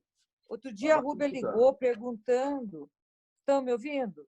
Sim, agora sim. A doutora Rúbia ligou perguntando qual era a porcentagem de diabéticas do nosso pré-natal e da casa da gestante. Que a secretaria está providenciando isso naquele programa que ela está fazendo de controle do diabetes na gravidez e que ela ia fornecer tanto o glicosímetro quanto as fitinhas. quer dizer, mais insumo, né? A lanceta e etc., que precisa. Mas que a secretaria ficou dentro desse programa de abordagem do pré-natal, que foi unânime de todas as regiões, que a dificuldade estava realmente nesses insumos, devido ao custo disso, né? Mas que a secretaria ia fornecer. Ela perguntou a porcentagem, assim, recentemente disso. Eu acho que a gente tem que começar a ficar cobrando lá da Norte da prefeitura, para que a gente comece a disponibilizar e criar um programa mesmo de ensinar, como a gente ensinava lá, como é que usa a insulina. Eu sempre falei isso aí, dava risada, né? A gente tem que começar mostrando para elas como é que termina o diabetes, né? Amputação, cegueira, vasculopatia, nefropatia, uma aula de terror, né? Junta tudo lá na sala, mostra o fim Às do vezes diabetes. ajuda bastante o terrorismo, viu? Chegou uma época que eu falava, Braga, nós vamos ter que começar com o fim, mostrando Quem como é conheceu que termina quem não controla o diabetes. Doutora Regina Torloni usava o método terrorismo e dava bem certo. Isso é um terror, porque parece que... Né? A gente coloca um vídeo, eu compreendo que o chocolate minutos, né? é uma coisa assim que não dá para controlar, mas tem que começar pelo fim. Alguma coisa de Sara? Deixa eu só responder duas questões rapidinho aqui, eu acho pessoal. Que criar a Liga do Diabetes aí da Cachoeirinha. Retorno, no final do dia, alguém vai ver essas pacientes de diabética puerperais, alguém vai ver essas diabéticas a partir de 34, 35 semanas, deixar um período do residente, talvez do R3 que esteja entrando no plantão, entrar 1 hora mais cedo cada dia, para controlar essas diabetes de final de gestação. Tem que criar já que o diabetes é a patologia de maior incidência na casa da gestante, na Cachoeirinha, como comorbidade, eu acho que a gente tem que voltar as nossas forças primeiro para o diabetes, porque ele ultrapassou a hipertensão faz tempo. A gente sempre se preocupou com os quadros hipertensivos. Mas, estatisticamente, a diabetes é a nossa primeira patologia. E, junto com ela, ainda vem associado, né? A tireoide, que tem que controlar, a pré-eclâmpsia superposta, quer dizer, ela tem tudo, né? Deixa eu responder duas coisas rapidinho. Tem que realmente botar isso. O Giba quer responder as questões, a Ju, Sara quer falar uma coisa, mas só dar um recado, a gente tem 9 minutos de reunião, pessoal, então eu queria falar só outra coisa. Primeiro, o que a gente, da nossa reunião mesmo, Giba, que a gente tirou aqui, de não internar as pacientes, mas a gente tem esse calcanhar de Aquiles aí, que é o glicosímetro. A doutora Vera deu uma ideia muito boa, a gente entrar em contato com a Norte e com a doutora Rúbia, para checar o que pode ser feito, talvez seja a ponte aí para a gente conseguir esses insumos, né? A gente já está no entendimento que os insumos, a gente vai ter que fornecer esses insumos porque na rede está difícil para elas, e se a gente trazer a responsabilidade e conseguir de alguma forma uma via da secretaria, da regional, que ajude a gente nesse sentido, a gente vai mudar esse paradigma. Outra coisa, para ficar claro para quem estiver assistindo ainda e para depois quem for assistir. Aquela paciente que não tinha diagnóstico, fez o diagnóstico de terceiro trimestre, de final, como caso clínico, essa paciente vai merecer internação, ou aquela diabética clínica, descompensada, tipo 1, diabetes juvenil, e o puerpério, a gente também chegou a um entendimento aqui que talvez o caminho seja essas pacientes voltarem com a gente, e a gente vai conversar, né, Tati, com a endocrinologista que está na casa, né? Então, na verdade, eu já estou mandando. Eu já estou mandando para ela. Perfeito. Já estou mandando para ela. No pós-parto, na alta do puerpério, a gente também encaminhar para ela, né? Eu acho que você passa 2 dias, quem não tiver nos outros dias, eu acho que é um outro entendimento interessante. Ela voltar na casa, a paciente que foi diabética, pelo menos aquelas que usaram insulina na gravidez, eu acho que essas daí seria interessante voltar, né? Giba, pode falar? A gente tem... É bem pontual. Ela volta, só que volta grávida. É bem pontual. Doutora Vera, esse retorno de 6 semanas... Esse é o problema. Porque se ela voltar com 6 semanas e você falar, olha, você ficou diabética, você vai ter que tratar, talvez ela volte de uma gravidez um pouco melhor controlada, só que ela volta grávida. Vamos pôr DIU pós-parto, hein? DIU pós-parto, para dar tempo de voltar em 6 semanas. Sara também quer falar alguma coisa. Pessoal, deixa eu responder rapidinho aqui, só o Lucas e o René, que fizeram 2 perguntas bem pontual. Lucas, não sei se você está por aí ainda, mas não devemos dar metformina, tudo bem? há uma recomendação de se suspender a droga, independente de qual é a condição que a paciente tenha chegado no seu consultório, ok? A metformina, ela não é aprovada pela Anvisa, então nós estamos falando de uma legislação do Brasil, do nosso país. Ela é usada só em off-label, traduzindo isso. Se você for usar metformina, você tem que fazer um termo de consentimento livre e esclarecido para que a paciente possa entender o uso daquela medicação. São exceções, e mesmo das exceções, merece um termo de consentimento, tá bom? Quais são as exceções? O paciente tomando muita insulina, o consenso quase a mais do que 100 unidades por dia, e pacientes que não têm condições de tomar insulina. Eu estou falando em condições como regra geral. Não enxerga, tem uma paciente que é cega, não vai tomar insulina, né? A paciente não sabe ler, a paciente não tem geladeira. Eu estou falando de exceções, tudo bem? E mesmo essas exceções mereceriam um termo. A outra, rapidinho, é do René, que ele perguntou se é rotina fazer ultrassom com Doppler, né? Pedir perfil hemodinâmico fetal. Não, não é rotina, René. Lembrando que os exames de vitalidade na paciente diabética, principalmente descompensada, ela é muito pobre, né, para predizer morte fetal, tudo bem? Acho que isso tem que ficar muito claro. A macrosomia e o polidrâmino, ele tem mais evidência para o óbito do que um Doppler normal, por exemplo.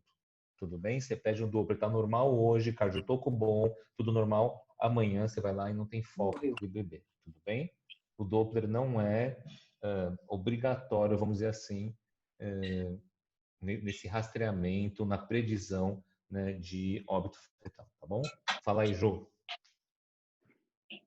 Não, que acho que levantou essa dúvida por causa do caso clínico, né? No caso clínico aparece, foi solicitado na conduta ultrassom com Doppler, então acho que ficou naquela, eu tô falando, mas pediu um ultrassom com Doppler, mas acho que foi por causa do caso clínico, né? Não foi que a conduta é pedir um ultrassom com Doppler. A Ana quer falar também, né, Ana? Eu? Pode falar. Você levantou a mão? Não. Levantou a mão. Não, levantei a mão, mas eu já falei. É sobre a frequência do pré-natal. Qual é o retorno do pré-natal, de como que é? Qual seria o protocolo, né? A paciente chegou, ela vai voltar em uma semana, 15 dias? É uma vez por mês? É isso. Só acrescentando, pessoal, eu acho que eu aposto muito na equipe multidisciplinar no ambulatório. Acho que a gente tem que reforçar isso. Tudo vai funcionar se a gente melhorar a assistência no pré-natal.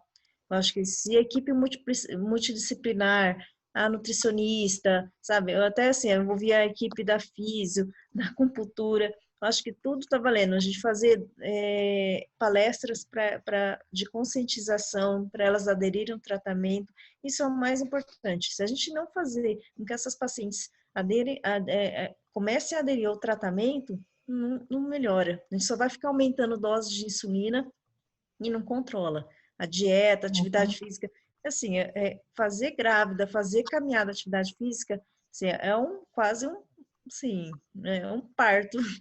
Não tem condições. Elas dão desculpas para tudo. Eu falo assim, tá andando dia, volto tarde do trabalho, desce um ponto antes do ônibus, aí elas já ficam meio assim. Então, assim, é difícil, e aí vale a gente bater nessa tecla. Tem que fazer elas conscientizarem do risco que está correndo e tem que mudar dieta e atividade física. Atividade física não precisa de dinheiro, né? É caminhada, fazer isso, fazer elas gastarem esse açúcar que ela tem em excesso. Mas precisa conscientizar. Então, por isso que a equipe multidisciplinar, isso é importante. Muito bom, pessoal. Acho que a discussão foi muito produtiva, né? Eu acho que a gente delineou algumas coisas aí nesse sentido. Eu acho que se ninguém tiver mais nenhuma pergunta, eu vou agradecer o Giba. Doutora Vera, acho que a ideia da liga ainda a gente não tinha pensado, mas a gente está nesse movimento de algumas, eu tenho chamado de quase linhas de pesquisa, porque quando a gente mudar as condutas, ou enfim, trabalhar intensificar as condutas em algumas áreas importantes aí.